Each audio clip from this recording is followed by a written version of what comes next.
ఓం నమో భగవతే వాసుదేవాయ. వసుదేవసుతం దేవం కంసచాణూరమర్దనం దేవకీ పరమానందం కృష్ణం వందే జగద్గురుం. నగవులు నిజమని నమ్మేదా, నగవులు నిజమని నమ్మేదా, ఒగినడి ఆశలు వద్దనవే, నగవులు నిజమని నమ్మేదా, నమ్మేదా.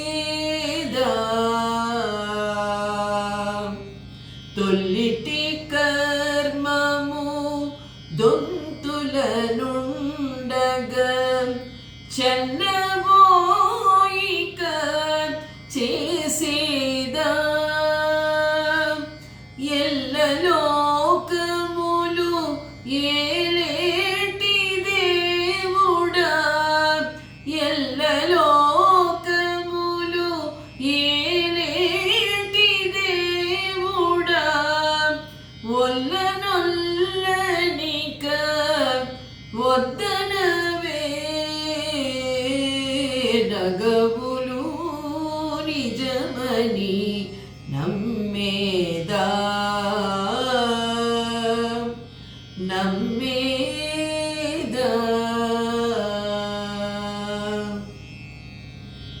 ఆత్మబంధువులారా, భగవద్భక్తులారా, అన్నమయ్య రాసినటువంటి ఈ కీర్తనలో నగవులు నిజమని నమ్మేదా, ఒగి నడి ఆశలు వద్దనవే అంటే ఎన్నో ఆకర్షణలతో కూడుకున్నటువంటి ఈ జీవితం నిజమైనదా, ఇదంతా మిథ్య అని నిజంగా తెలుసుకున్న తరువాత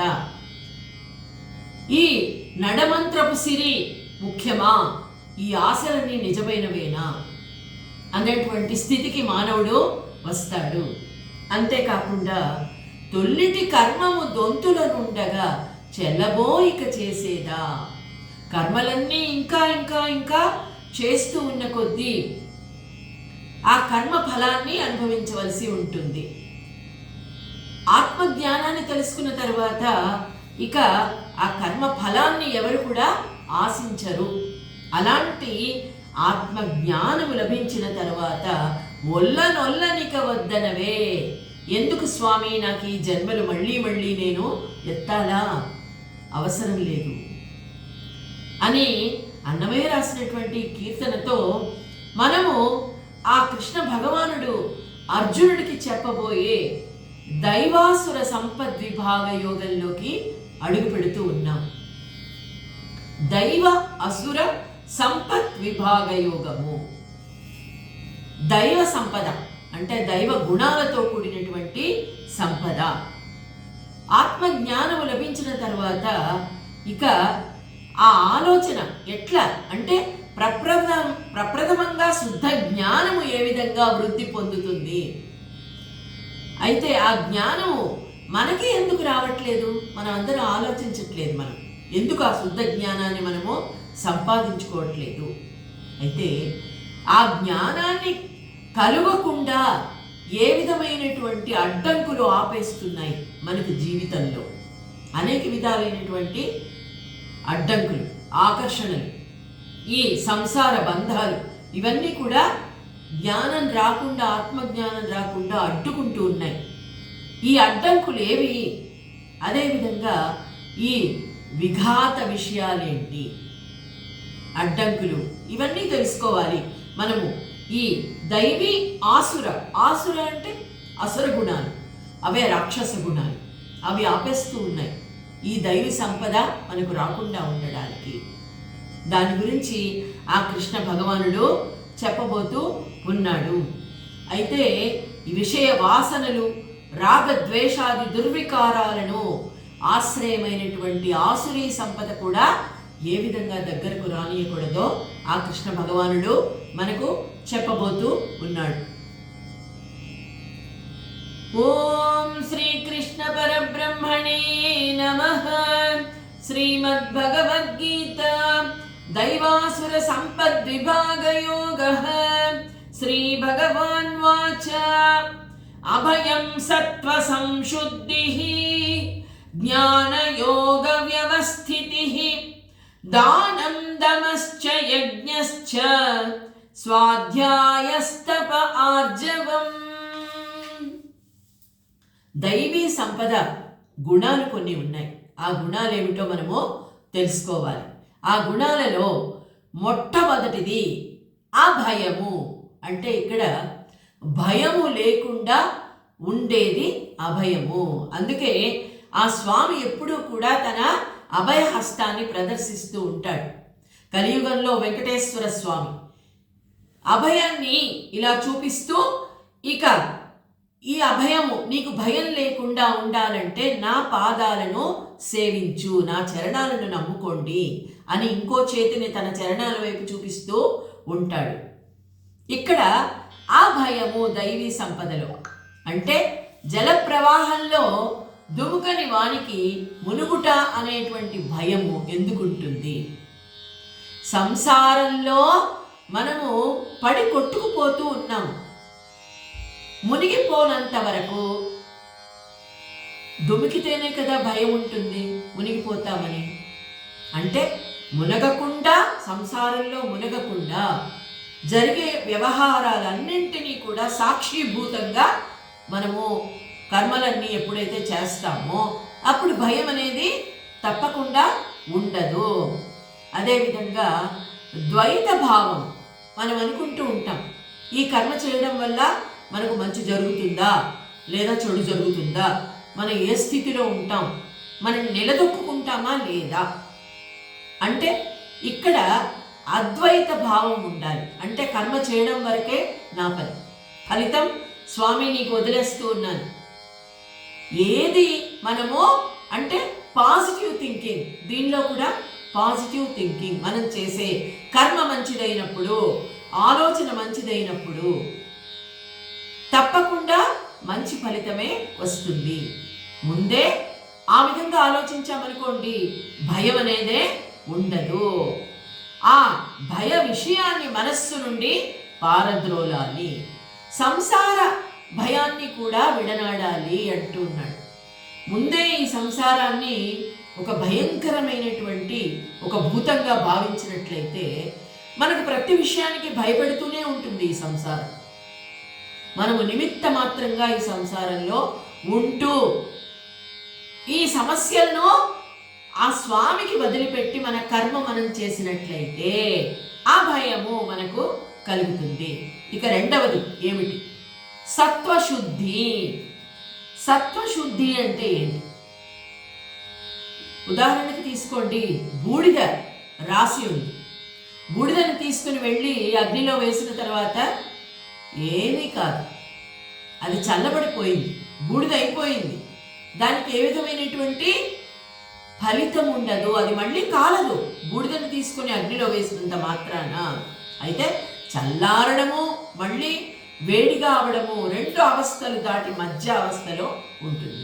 మనం కూడా అదే విధంగా సత్వశుద్ధి అంటే సత్వగుణాన్ని పెంపొందించుకున్నప్పుడు ఈ హృదయంలో కూడా సత్వశుద్ధి అనేది కలుగుతుంది.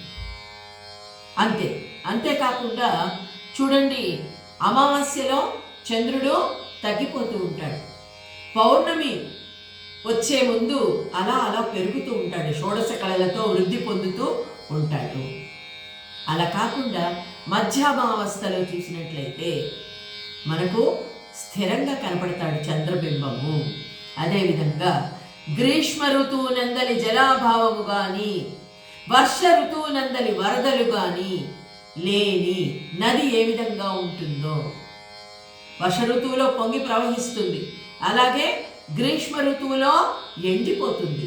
ఈ రెండు స్థితులు ఉండకూడదు. మన మానసిక స్థితి ఎలా ఉండాలి అంటే మధ్యమావస్థలో శాంతంగా ప్రవహించే నదిలాగా ఉండాలి.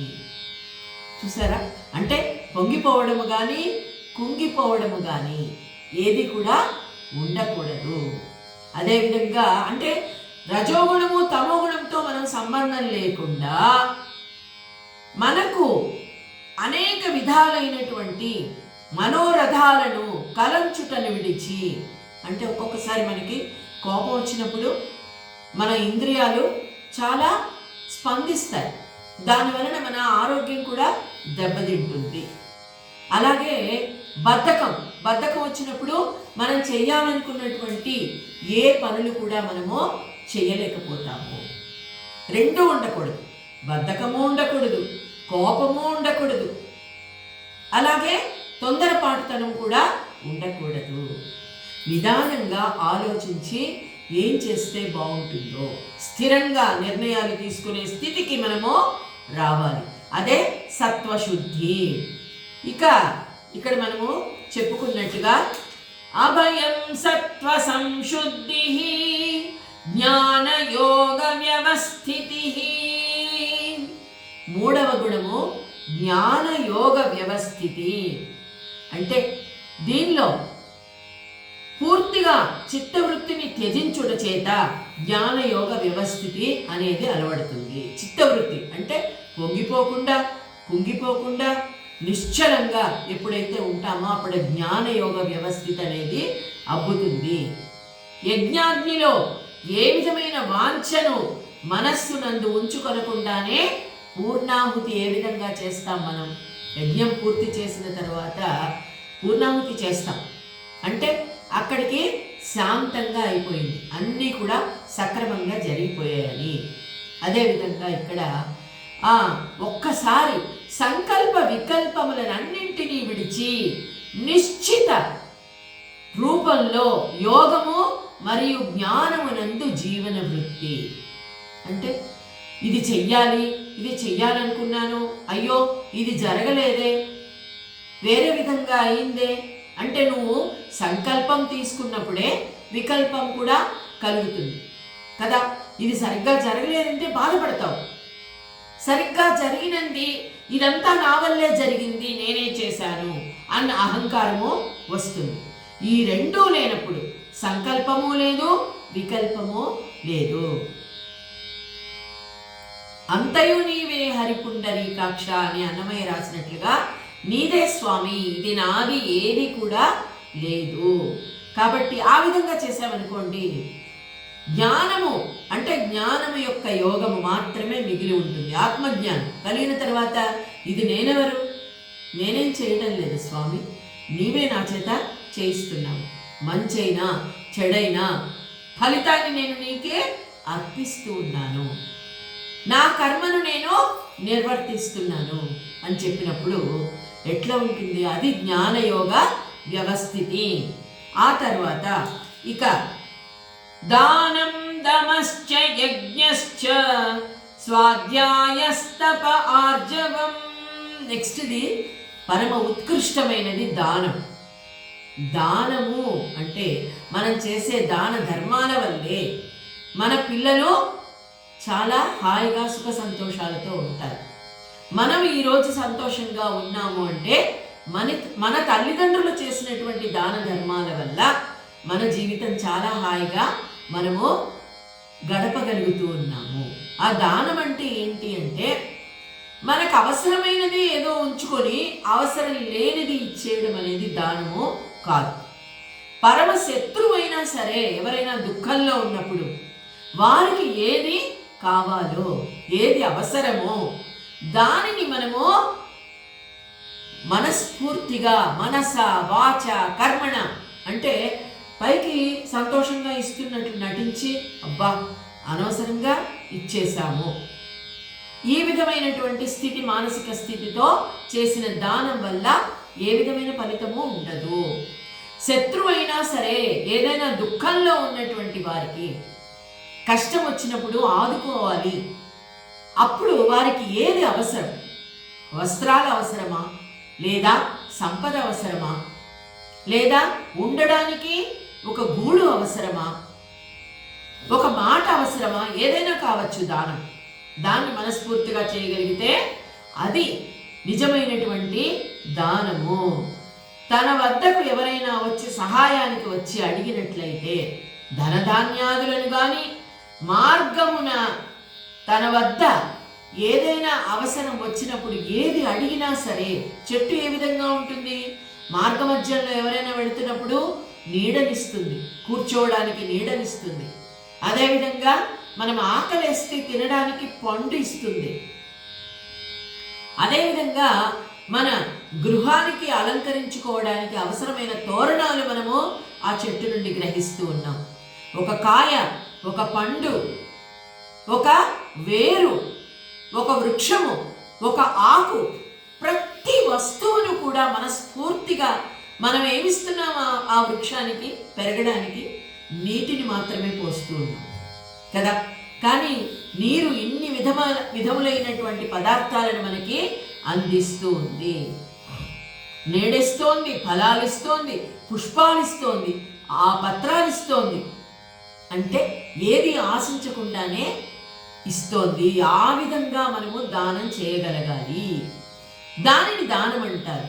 ఏ విధంగానూ సంకోచించకుండా ఇవ్వగలిగినటువంటి వస్తువును మనస్ఫూర్తిగా దానం చేయగలిగితే. హరిశ్చంద్రుడు ఏ విధంగా దానం చేశాడో మనందరికీ తెలుసు కదా.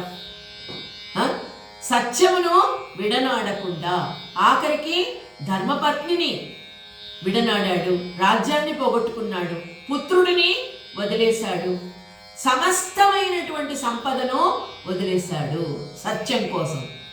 కాబట్టి చివరికి ఏం గెలిచింది? సత్యమేవ జయతే, సత్యమే గెలిచింది. ఈ విధంగా దానాన్ని, మోక్షమనడి గుప్త ధనాన్ని చూపించడి దివ్యాంజనంగా ఎరగవలెను. మోక్షమిక వేరే విధంగా రానే రాదు. మనస్ఫూర్తిగా దానం చేసినట్లయితే అదే మోక్షధనం.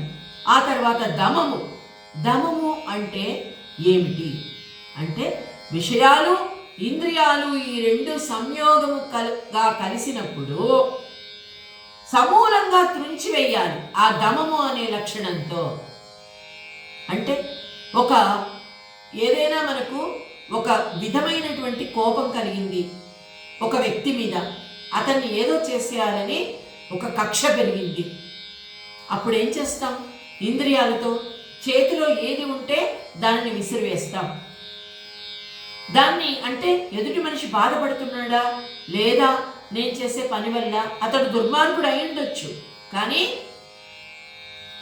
చంపబడి శత్రువు తన ఎదుట పడినప్పుడు అప్పుడు కూడా క్షమించడమే నిజమైనటువంటి మానవ ధర్మము.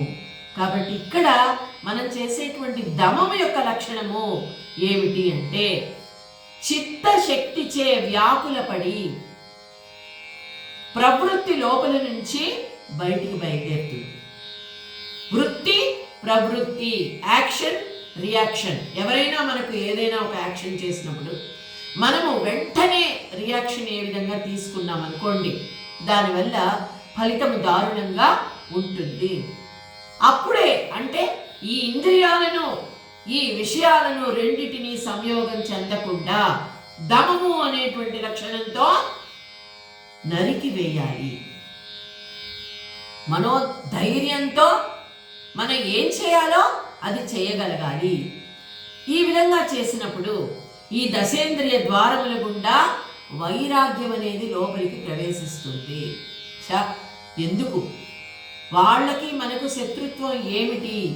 ఈ శరీరము ఉన్నంత వరకే కదా. ఈ శరీరమే మనది కానప్పుడు వాళ్ళెవరు, మనమెవరు? అలా అని బాధ్యతలన్నీ వదిలివేయాలని కాదు, కానీ మనము విపరీతమైనటువంటి ఒక ప్రవృత్తిని అలవర్చుకోకూడదు. ఆ విధంగా ఉంటే దానిని ఆ దమము అని అంటారు. ఎవరైతే శ్వాస ఉచ్ఛ్వాసల కంటే కూడా కఠోర విషయాలను అఖండంగా నడుచునట్టి ఆచరణను నడుచునో, చూసారా? అఖండమైనటువంటి ఆచరణ, నేను ఇలా ఉండాలి, నేను ఈ విధంగానే ప్రవర్తించాలి, ఎవరికి బాధ కలిగించకూడదు, ఇంద్రియాలను రెచ్చగొట్టకూడదు అన్నటువంటి స్థితిలో ఉండాలి. ఈ విధమైన ఆచరణనే దమము అంటారు. ఇక యజ్ఞం అంటే ఏంటి? యజ్ఞం అంటే ఈ విధంగా అంటే ఒక యజ్ఞంలాగా చేశావు ఏదైనా అనుకున్నప్పుడు అని అంటూ ఉంటాం కదా. యజ్ఞము అంటే మనం ఒక పనిని తలపెట్టినప్పుడు అది సక్రమంగా నెరవేరేంత వరకు దానికి కావలసినటువంటి అన్నీ సమకూర్చుకోవడమే కాకుండా చాలా జాగ్రత్తగా దానిని పూర్తి చేయడం వరకు కూడా దాని మీద దృష్టి పెట్టాలి. అంతేకాకుండా చూడండి, ఆ యాగ ఫలాన్ని ఆశించొద్దు. యజ్ఞములను ఫలాసేనటి విషయముచే విషవంతముగా వనర్పరాదు. ఎప్పుడైతే యజ్ఞం మనకి ఇది జరిగితే యజ్ఞం చేయడం కూడా ఫలాన్ని ఆశించకుండానే చెయ్యాలి. ఏ యజ్ఞం చేసినా దానికి ఫలితం తప్పకుండా ఉంటుంది. వేద ఆజ్ఞలను పాటించాలి. ఇంకొకటి, నేనే దీనికి కర్తను. ఎవరు యజ్ఞం చేసినప్పుడు యజ్ఞకర్త, యజ్ఞభోక్త అన్నీ కూడా ఆ భగవంతుడే, ఆ కృష్ణ భగవానుడే. దీనికి నేను కర్తను కాను. కర్మ మాత్రమే నా చేత ఆ భగవంతుడు చేయిస్తున్నాడు. యజ్ఞాన్ని నా చేత చేయిస్తున్నాను స్వామి, దీని ఫలితంతో నాకు సంబంధము లేదు. మంచి జరగాలని కోరుకోవాలి, సంకల్పం మంచిదిగా ఉండాలి. కానీ దీన్ని నేనే చేస్తున్నాను, నా చేత ఇది చేయబడుతోంది అన్న అహంభావాన్ని పక్కకు పెట్టాలి.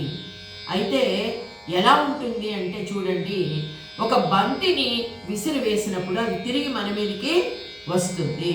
అయితే పొలంలో విత్తులు చల్లుటలో గల తలంపు ఎలా ఉంటుంది, వాటి నుండి పంట లభించాలి అని. ఆ విధంగానే గుప్తము అంధకారపూర్ణమైనటువంటి ప్రదేశమున పాతి పెట్టబడి ఉన్న ధనమును చూచుటకై దీపమును ఆదరపూర్వకముగా ఏ విధంగా మనం ఉపయోగిస్తామో, అంటే అక్కడ ఫలితం ఉంది, దాన్ని సాధించాలంటే మనం యజ్ఞమో ఒక కార్యంగా చేయాలి, చేస్తున్నాం అంతవరకే. అంటే దాన్ని సాధనంగా తీసుకుంటున్నాం, యజ్ఞాన్ని ఒక సాధనంగా తీసుకుంటున్నాం. అంటే నేను ఇది చేశాను కాబట్టి నాకు ఈ ఫలితము రావాలి అని ఎప్పుడు కూడా ఆశించవద్దు. అదేవిధంగా ఇక్కడ చూడండి, ఒక చెట్ల కొమ్మలందు కాయలు కాయుటకై చెట్టు మొదల నీళ్లు పోయు రీతిని, అదేవిధంగా మన ముఖమును చూచుకొనుటకే అద్దమును చక్కగా తుడిచి స్వచ్ఛమునర్చు రీతిని. అంతే కదా, ప్రతిబింబాన్ని చూసుకోవడానికే మనం అద్దాన్ని ఉపయోగిస్తాం. చెట్టు చక్కగా మలవడానికి నీళ్లు పోస్తాం, అంతవరకే. ఆ విధంగా ఇక్కడ స్తోత్రాలు ఇవన్నీ స్తుతిస్తూ అనేక మంత్రాలను ఉచ్చరిస్తూ శుద్ధ చైతన్య ప్రాప్తి నొందుటకు ఏం చెయ్యాలి, మనము యజ్ఞము చెయ్యాలి. దీనిని స్వాధ్యాయము అని కూడా అంటారు. ఇక తపస్సు అంటే ఏంటి, దాన ధర్మములకై తన సర్వస్వమును ఇచ్చివేయుటయే. అంటే ఒక తపస్సులాగా చేయాలి ఏది చేసినా అని కూడా అంటారు. అంటే ఏది వస్తుంది ఏది పోతుంది, అమ్మో నేను ఇది చేయగలనో లేదో చేయలేనో లేదో. బీజము వచ్చిన తరువాత వనస్పతి తనంత తానే ఎండిపోవు రీతిని, ఇక ఆత్మజ్ఞానం లభించిన తర్వాత ఇక వేరే కోరికలు వేరే విషయాల మీద ఆలోచనలు ఇంకేవి కూడా ఉండకూడదు. అది ఇక్కడ చెప్తున్నది. ఆత్మరూపానుభవం పొందుటకై ప్రాణములు ఇంద్రియములు శరీరమును శుష్కింపచేయుటయే అర్జున తపస్సు అంటున్నాడు. అంటే ఏమిటి, ప్రాణములు ఇంద్రియములు శరీరములు శుష్కింపచేయుటయే ఆత్మరూపానుభవం పొందుట. అంటే చివరి స్థితి, నాకు ఆత్మస్వరూపాన్ని దర్శించుకోవడం ఒక్కటే కావాలి, వేరే కోరికలు నాకేమీ లేవు. అందుకోసం ఈ శరీరము శుష్కించిపోయినా పర్వాలేదు, అంటే ఇదే ఆహారం కావాలి, నాకు రకరకాలైనటువంటి ఆహారాలు భుజించాలని ఉంది, ఎన్నో ప్రదేశాలు వెళ్ళాలని ఉంది, ఏదో ఇంకా సాధించాలని ఉంది ఈ జీవితంలో అన్నటువంటివి మొత్తము నిలిచిపోతాయి ఈ తపస్సు. అది పరమహంస అని అంటారు. పరమహంస పరివ్రాజక అని పెద్దవాళ్లను మనము సంబోధిస్తాం. అంటే అన్నీ వదిలిపెట్టేశారు. హంస అంటే ఏంటి, మంచిని తీసుకుంటుంది చెడును వదిలిపెడుతుంది. పాలు నీటిని కలిపి పెట్టినప్పుడు పాలను మాత్రమే స్వీకరించి నీటిని వదిలిపెట్టే విధంగా ఇక అన్ని వదిలిపెట్టేసిన తర్వాత ఇక మంచి అనేదే ఉంటుంది. శరీరము జీవుల యొక్క సంయోగమైనప్పుడు నాటి నుండి దేహభావము దూరమైపోతుంది. అదే తపస్సు. జీవభావమును గైకొని ఆవశ్యకమైనటువంటి వివేకమును అంటే ఆత్మ విచక్షణ కలుగుతుంది. నేనెవరు అప్పుడు కలుగుతుంది. ముందు నీవెవరో తెలుసుకుంటే, మనం భగవద్గీత మొత్తము కూడా అదే చెప్పుకుంటూ ఉన్నాం. నిన్ను నీవు ఎప్పుడైతే తెలుసుకుంటావో అప్పుడు భగవంతుణ్ణి తెలుసుకోవడానికి ప్రయత్నం చేస్తాం మనం కదా. దానిని అంటే ఆర్జనము అంటారు. ఈ తపస్సు అనేటువంటి సాధన ఏ విధంగా జరుగుతుంది? ఆత్మవిచారము నచ్చినప్పుడు బుద్ధి భ్రమను పొందును. ఆ సమయంలో మేల్కొనినప్పుడు నిద్రయు దానితో పాటు స్వప్నము కూడా లోపించి పురుషుని ఆత్మ దర్శనానికి పురికొల్పుతుంది. ఇవన్నీ తురియ స్థితికి మనము వెళ్ళిపోతాం. ఇంతకుముందు కూడా చెప్పుకున్నాం కదా, స్వప్నావస్థ, సుషుప్తావస్థ ఇవన్నీ దాటిపోయి జాగ్రత్తావస్థలోకి వచ్చి తురియావస్థకు చేరుకుంటాము.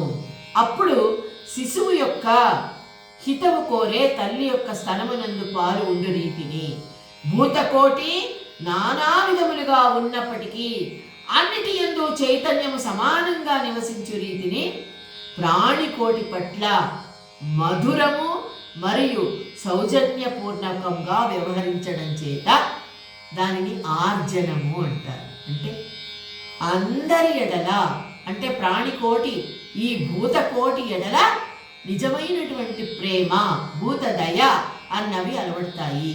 అప్పుడు ఆత్మ సాక్షాత్కారము కలుగుతుంది అని ఆ స్వామి ఈ దైవాసుర సంపత్ విభాగ యోగంలో చెబుతూ ఉన్నాడు. ఇక ఈ లక్షణమైనటువంటి దైవాసుర సంపత్ విభాగ యోగంలో మనం తెలుసుకోవాల్సినటువంటి ఆ దైవీ సంపద ఏంటో మనము తప్పకుండా తెలుసుకుందాం. ఓం శ్రీకృష్ణ పరబ్రహ్మణే నమః.